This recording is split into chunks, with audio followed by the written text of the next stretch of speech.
애들은. 오, 그러면 진짜 문제가 있어요. 뭐냐면 공부를 엄청 잘해요. 근데 말을 못하는 애들이 요새 많잖아요. 그거 중요하지 않습니다. 그래요? 제가 인베스트에 있으면서 메가스터디에 있으면서 이제 영재고나 과고 가는 학생들, 자사고 가는 학생들 많은 경험을 해봤지만 특히 과고 가는 학생들 말 못합니다. 말 못하는데 이렇게 생각하시면 돼요. 대학이나 특목고 같은 경우는 말 잘하는 학생을 뽑지 않습니다. 말을 못하더라도 이 질문에 대해서 이 친구가 핵심을 파악해서 그 단어를 뱉는지 아니면은 얘가 알고 있는지 이걸 말 더듬으더라도 이 친구 제대로 알고 있네 알 수 있는 거거든요.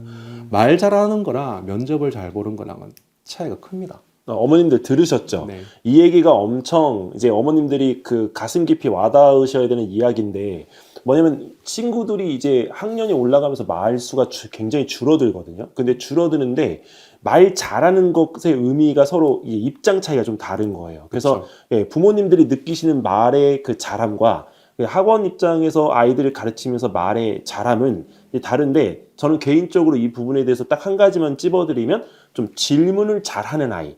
왜 질문을 잘한다는 얘기는 거꾸로 얘기하면 답변도 잘할 수 있다는 얘기가 되기 때문에 핵심을 찌를 수 있는 그 질문에 대한 부분의 방법을 맞아요. 학생들이 공부하면서 좀 네. 배울 수 있으면 훨씬 더 좋을 거라고 저는 정말 생각합니다. 원장님 잘 지적해 주시네. 질문을 잘하는 아이가 이제 대세입니다. 왜냐하면 질문을 잘한다는 그 말에는 여러 가지가 내포되어 있죠. 그 부분에서 일단은 평상시에 호기심을 가진 아이들이 질문을 하는 거죠. 호기심을 가진 아이는 질문할 수가 없죠. 그 부분에서 뭔가 내가 호기심을 가지고 뭔가 탐구해보고 뭔가 해봤는데 그래도 계속 모르는 게 물음표가 나와. 그럼 누군가 얘보다 내가 연구했던 보다 또 전문가를 만나게 되면 이 친구는 질문하게 되는 거거든요. 그러니까 질문을 잘한다는 말은 뭐냐면 본인이 일단은 먼저 이 친구가 갖고 있는 지적 호기심이 크고 그 다음에 이것만 호기심만 있는 게 아니고 그 분야에서 뭔가 이놈이 뭔가 좀 공부해봤다는 거죠. 뭔가 알려고 노력해봤다는 거지. 그런 아이들이 질문을 잘하는 거지. 아무것도 모르는 아이가 질문을 잘하지는 않습니다.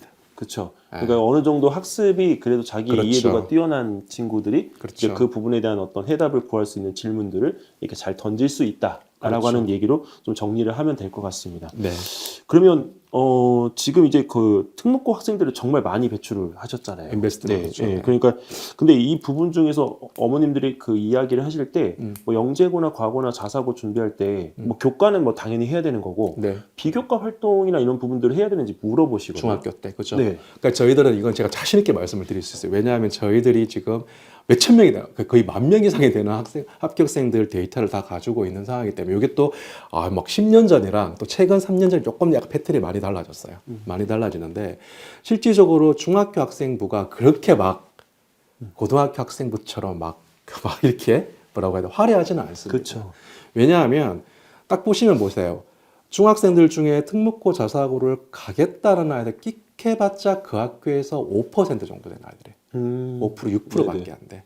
그러면 중학교는 의무 교육할 수 있는 그런 공통교육 과정이잖아요. 그러면 학교가 5% 6% 되는 요 아이들을 위해서만 뭔가 교과 과정을 운영한다든지 이 아이들을 위해서 뭔가 특혜를 준다는 거는 이건 말이 안 되는 거예요. 그런 학교가 있죠. 국제중 뭐 이런 학교들이 있지만 나머지 중학교는 그렇지 않거든요. 그럼 결국은 뭐냐? 학생부는 뻔하다. 과거나 영재고를 가겠다는 아이들 학생부를 보면 뻔하거든요. 정말 일편적으로 똑같거든요.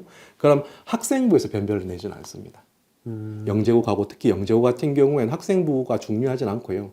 어차피 영재고는 그 학교에서 한두 명 정도 추천을 받아서 지원합니다. 그러면 가장 중요한 게 뭐냐 하면은 추천서가 중요합니다. 선생 교사 추천서. 예, 수학, 과학 교사 아니면 담임쌤 두 분의 추천서가 들어가거든요. 그 두 분의 어떤 추천서가 이 아이에 대한 평가를 하는 아주 중요한 자료가 되는 겁니다. 예, 그래서 추천서는 그러면 이거는 우리가 작성할 수가 없는 거죠. 그렇죠. 대치도에서 컨설팅 받아가지고 수학 상사쌤들 추천서 이거 아니거든요. 그게 아니고 추천서는 진짜 어떻게 보면은 이 아이의 진정한 모습이 담겨 있죠. 수학과학쌤이 이 친구를 한 3년 아니면 2년 동안 지켜보면서 선생님이 평가했던 내용이기 때문에 그 영재고 입장에서는 또 물론 이번 가고 입장도 마찬가지고 추천서에 상당한 많은 신뢰를 부여하는 건 맞아요. 그리고 난 다음에 영재고랑 과고랑 결이 다른 게 영재고는 2단계 시험이 있잖아요. 네.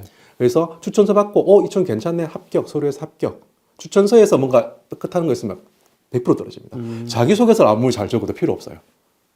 떨어지게 되고 1단계 통과하고 영재고는 2단계 시험에서 진짜 이 친구가 영재성이 있는지 아닌지 판단하는 거죠.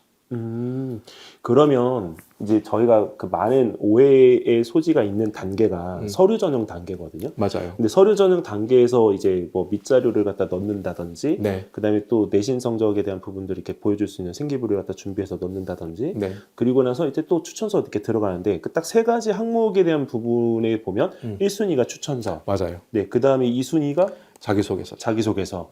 그럼 학생부는 거의 비슷하다.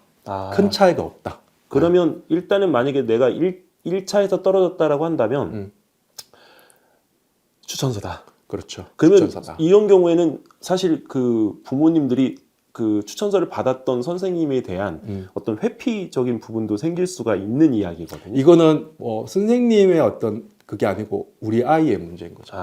그게 뭐냐 하면은 이 친구가 중학교 올라가서 지금 새 학기잖아요. 지금 학기 이제 한창 중에 있는데 학교에 올라가서 이 친구가 뭔가 증명해 보여야죠. 그러니까 지금 중학교 1학년 1학기 같은 경우 자유학기라서 시험이 없잖아요. 네. 근데 수학과학 수업은 있다고요. 근데 수학과학 선생님 수업 딱 봐도 저 반에서 이놈이 정말 특출나. 뭔가 질문도 막 하고 막. 그 다음에 교내 각종 수학과학 경시대에 막 참여해가지고 상도 타. 일단은 증명해야죠. 증명 보여주고 난 다음에 이제 엄마가 이제 슬쩍 가는 거예요. 그러니까 학부모 상담하는 날이 있잖아요. 학기 초에 가가지고 우리 아이 영재고 준비하는데 이러면 절대로 안 됩니다. 먼저 증명하고 우리 아이가. 그리고 난 다음에 학기 말이라든지 이때 이제 가가지고 우리 아이가 조금 부족한데 그러면 학교에서 먼저 얘기해요. 와 어머니 혹시 이 아이 영재구나 과거 못해하지 않냐고. 그 정도는 아닌데 이렇게 겸손한 자세 보이면서 이거 뭐 한다면 하죠. 이런 배우적인 모습 좋아요. 이게 중요하거든요. 제가 학부모 팁이 이거예요. 상담 가서 우리 아이 증명하지 못했으면서 우리 아이 잘났다고 우리 아이 어릴 때부터 뭐 무슨 학원 가가지고 뭐 선행이까지 땡겼고 뭐 이런 얘기 절대로 하시면 안 되고 그냥 먼저 우리 아이가 그 학교에서 증명을 보여주고 난 다음에 뒤에 가서 학교에서 스스로 얘 좀 영재고 한번 보내보시죠. 이게 자연스럽게 추천서와 연결되는 거예요. 그럼 오케이 알겠습니다. 이 이야기는 제가 왜 질문을 던졌냐 하면요. 네. 사실 이제 학교에 계신 선생님들은 아이를 만나는 입장이고 그다음에 또 그 부모님들은 자녀를 보내서 학교를 다니는 입장인데 네. 그 영재 학교를 지원했다가 떨어지는 경우에 부모님들의 열의 열 다 무슨 이야기를 하시냐면 그 선생님 탓이야 이렇게 얘기를 하세요. 절대로 그렇지 않습니다. 네, 그래서 사실은 학교 선생님이 그 추천서에 대한 부분들을 적으실 때는 또 학교의 그 약간 입시 실적도 본인들이 다니는 학교에 대한 어떤 이런 자부심이잖아요. 네네네. 근데 그런 부분에 대한 것들을 이제 고려하시는 거를 모르시고 사실은 이제 선생님의 탓으로 돌리는 경우들이 많기 때문에 네. 좀 안 그러셨으면 좋겠다라는 취지로 제 질문을 던져서 의견을 구한 겁니다. 네. 그러니까 부모님들께서 작년에 이제 그 부분에서 추천서를 받으셨다가 올해 또 받으셔야 되는 상황에서 선생님에 대한 고민들이 있으실 때는 아이가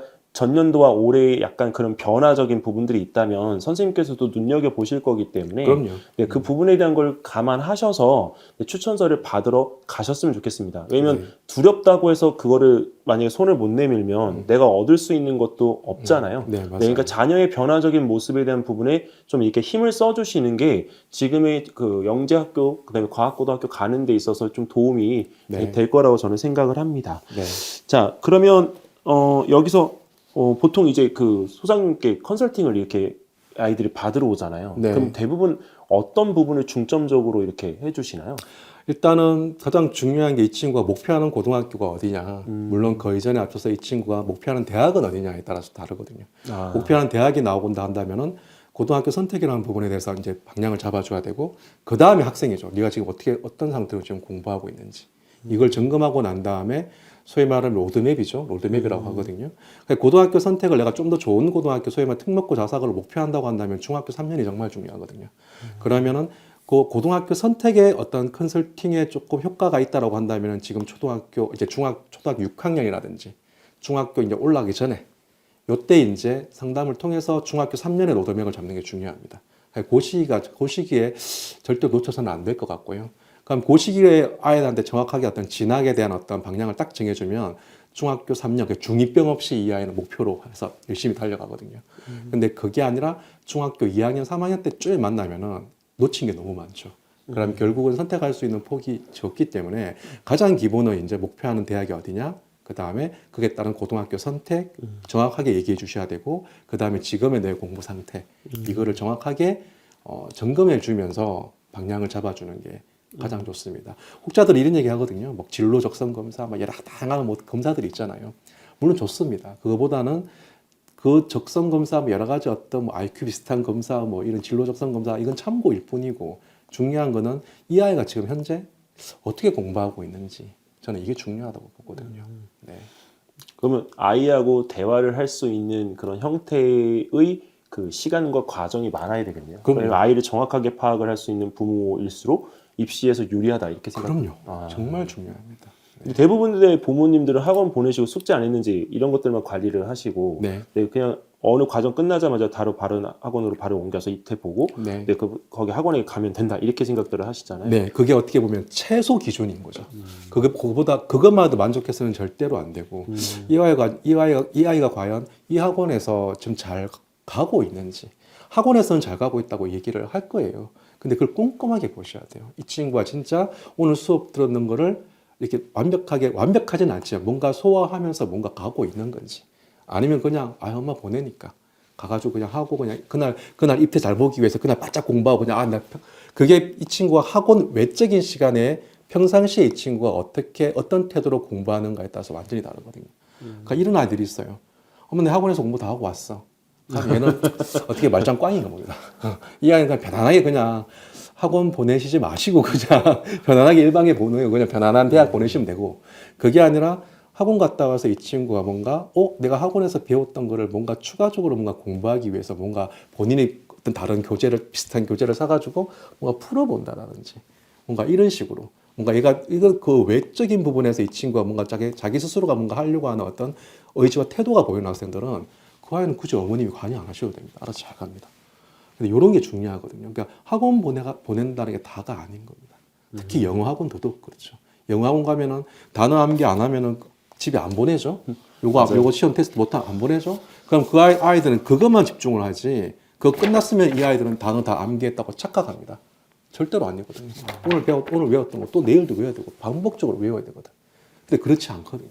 그러니까 학원을 보내는 게 다가 아니다. 학원에서 그 시스템에서 잘 소화했다고 또 다가 아니다.